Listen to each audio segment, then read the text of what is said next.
Hello and welcome to Two Peds in a Pod, the medical education podcast from the Children's Emergency Department in Derby. I'm your host Ian Lowndes and I'm very pleased to be joined today by Mr. Dan Perry. Good morning, Dan, how are you? I'm well, thank you. Excellent. And just to introduce you, Dan is a consultant paediatric orthopaedic surgeon and National Institute for Health Research clinical scientist based at Oxford, is that right? Yeah, I've got a controversial life. I'm based at Alderhay in Liverpool, but my academic work's in Oxford, so a slightly double life. But hey, that's how life goes sometimes. That's a heck of a commute. They're just around the corner. So, and we're going to talk FORCE today. So the FORCE study. So just to sort of introduce it, how did FORCE start, and how did you get involved? Sure. So FORCE started initially out on the back of a NICE guideline. So the NICE guidelines concerning minor fractures, so non-complex fractures, has got 5 research recommendations, and one of those key research recommendations from NICE was about the management of torus fractures, and it asked whether we need to treat them at all. Yeah. And so initially, I saw the research recommendation from NICE, and I thought, how about we get a project, get a study going around this. So we started building a team and started talking to patients, and it became very apparent talking to patients that trying to do a study comparing nothing with what we do now, so either a splint or cast, wasn't really going to float, as patients kept telling me, we're not really cool with nothing. Yeah. We don't want that. So fortunately, NIHR, so the National Institute of Health Research, then put out a call for this trial. So we'd been working on the background, so it was perfect. They released a call, and they asked for a trial of whatever we do now versus nothing, but that nothing could include giving people a bandage as perhaps some reassurance and some support to make it a bit more acceptable to patients and families. Okay, so that's quite interesting, isn't it? Because it's, I think when we sort of say to people, you've got a fracture there's the expectation of you're going to do something. And actually, as you say, selling the concept of, do you know what, I'm going to do nothing, must have been, it's quite difficult, isn't it? Yeah, it's really challenging, and if I'm honest, some clinicians have pushed back against me because they feel we should be doing nothing, much like ankle sprains. But it's really hard to sell that trial to parents and children. So I think we've come up with a compromise that kind of works, but no, it's tough. Yeah. So once you've got your sort of idea for a study, the next important bit is to come up with the acronym, isn't it? And that's the most important part of research is what's that. So what does FORCE stand for then? So FORCE stands for the Forearm Recovery in Children Evaluation. Excellent. So if we sort of think then through in a sort of a PICO style about the research, who are the population that your group is interested in? Sure. So the population is children between 4 and 16 years old. It's split. Essentially, it's split into 2 trials. There's a trial of 4 to 7-year-olds, and then there's a trial of above 8-year-olds. And the reason we've done that is this is a really, really common injury, so we can afford to be a bit playful in how we design the study, because we're expecting large numbers. And so we've split into 2 groups because obviously the younger group can self-report, and the younger group are parental reported, and the older groups can self-report. So we've split into 2 trials, so we're not muddying the waters between self-reported and parent-reported, and also the bigger numbers give us a lot more power to do secondary analyses and things. Okay, and is there sort of a time frame from when they've injured themselves to presenting that sort of includes them or excludes them? Yeah, so it's within 36 hours of the initial injury. Okay, just why did the group pick that out of interest? Yeah, that was we wanted something we wanted an injury that was relatively soon, so relatively fresh. The primary outcome, so I know I'm slightly jumping ahead in the PICO, but the primary outcome's at pain at 3 days. And given the primary outcome's an early outcome, we didn't want an injury which is kind of 4 or 5 days down the line when it presents, because in essence we're already past the primary outcome point. So we wanted to have fairly fresh fractures and have an early primary outcome, because that's what parents and children told us what was important to them. Okay. And thinking then about your sort of exclusion criteria. So an injury, clearly children outside that age, an old injury excludes you. Is there anything else sort of exclude you? So if you've got other fractures outside the wrist, if you've got bilateral fractures, that's an exclusion. But otherwise, it's a fairly all-encompassing trial. Pretty much everything's in, as long as it's as long as it's a buccal fracture. So there's no true break in the cortex of the radius. The ulna can be as smashed as you like, as long as the radius is just the buccal, where everyone's in. Fine. And this is a really common injury, isn't it? I think I was reading 500,000 presentations in the UK a year. Yeah, well, that's what NICE came up with in their report. I must admit that that sounded a little high even to me, but hey, I mean, it's certainly super common. Okay. And in the first couple of months of the study, we're seeing huge volumes. We've got 240 patients pretty much in the first few months, so it's really astonishing. Okay. So that's your group. Your intervention, as we said, is sort of standard care versus a soft bandage, basically, isn't it? Yeah, well, so it's standard care versus offering a soft bandage. So there's some so people don't have to take up the offer. People can take it home. People can do what they want with the soft bandage. But that's the that's the reassurance that the parents take home with them should that their child become poorly at night, or have pain at night. Well. Okay. Comparison group, we've talked about it, and you said primary outcome is reported pain at 3 days. Yeah. Any other outcomes that you guys are looking for? Yeah, sure. So primary outcomes, as we said, pain at 3 days using Wong-Baker, and we're also looking at pain throughout whole 6 weeks follow-up period at multiple time points. As well as that, we're looking at an outcome called PROMISE. So PROMISE is an outcome developed by the NIH, which looks at upper limb function in children. So it's the only really good measure of upper limb function in children, and it's a relatively new measure.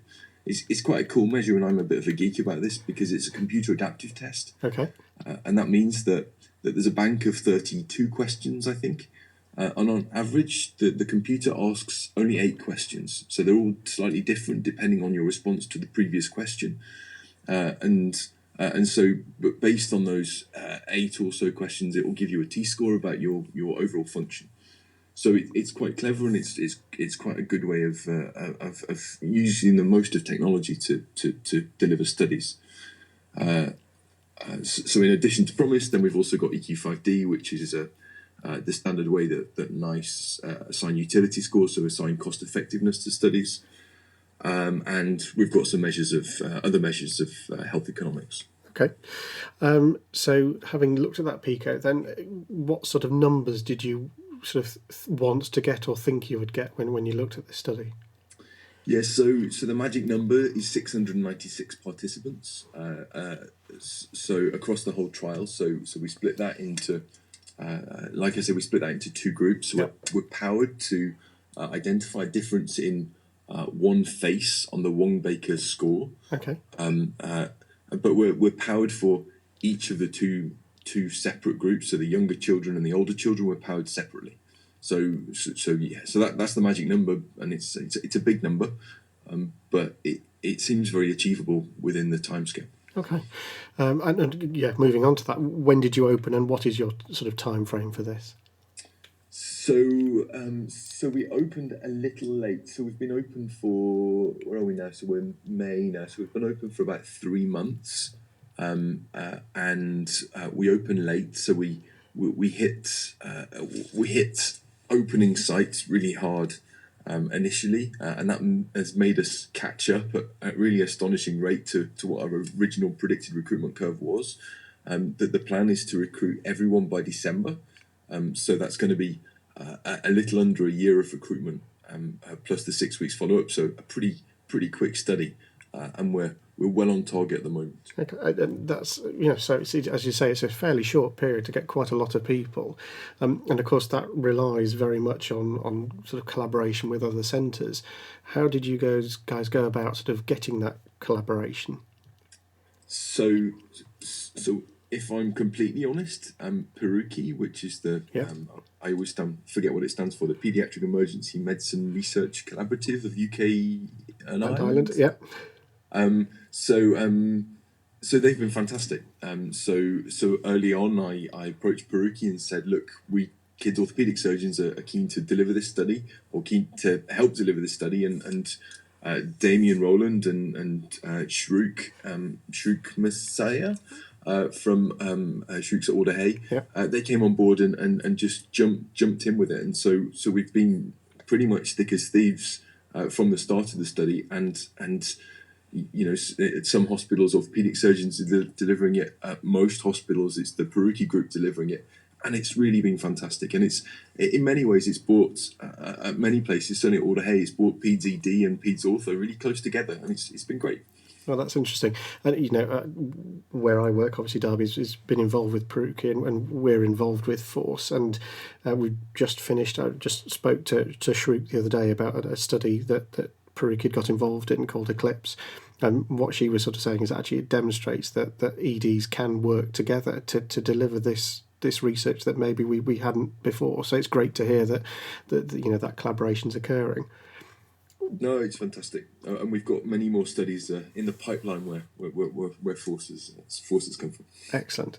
Now, for many people, actually, it's an interesting topic to pick, and it's an interesting sort of intervention to go with. But I think for some people, the really interesting bit of Force is that it's the first properly sort of exclusively online trial. There's very little, there's no paperwork involved as far as I can see.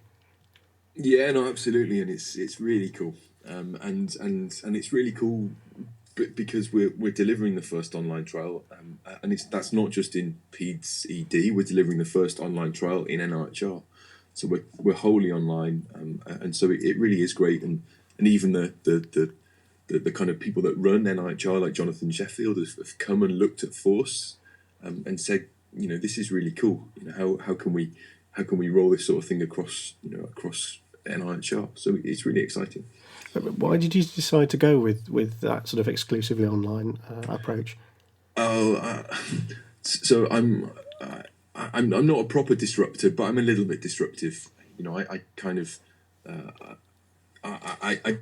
I have never really followed a normal path into research. So my path into research has always been accidental, Okay. And I've never really stuck with the rules. And so when a trials unit tells me I can't do something, that's normally an invitation for me to try my hardest to do it. So when I first came to doing clinical trials and clinical research, everyone wanted me to fill in pieces of paper and write patient information sheets in conventional ways, and to be honest, it was really outdated. So with my previous study, which I had funded for my clinician scientist study, we started I set up a national surveillance system in orthopedics, which was wholly online, and we've essentially used the bones of that to start a trial platform, and it's really cool. And for people who sort of not used this or not been involved, I mean, we are talking, it is all done online. All the consent is online, all the information's online, and all the follow-up is sort of done electronically, isn't it? Yeah, no, absolutely. It's everything's online. It's working really, really well. So the people have some reservations about it. So research nurses have had some initial reservations about it because even the delegation log and all the kind of the back end stuff is all online. So people weren't quite sure how that's going to work. And in all honesty, it's worked. It's worked beautifully. Text message follow up to patients is all automated. So all the text messages, like, it's a big study, so it's quite hard to manage, but text messages get fired out automatically at 4:00 each night to ask parents to fill it in.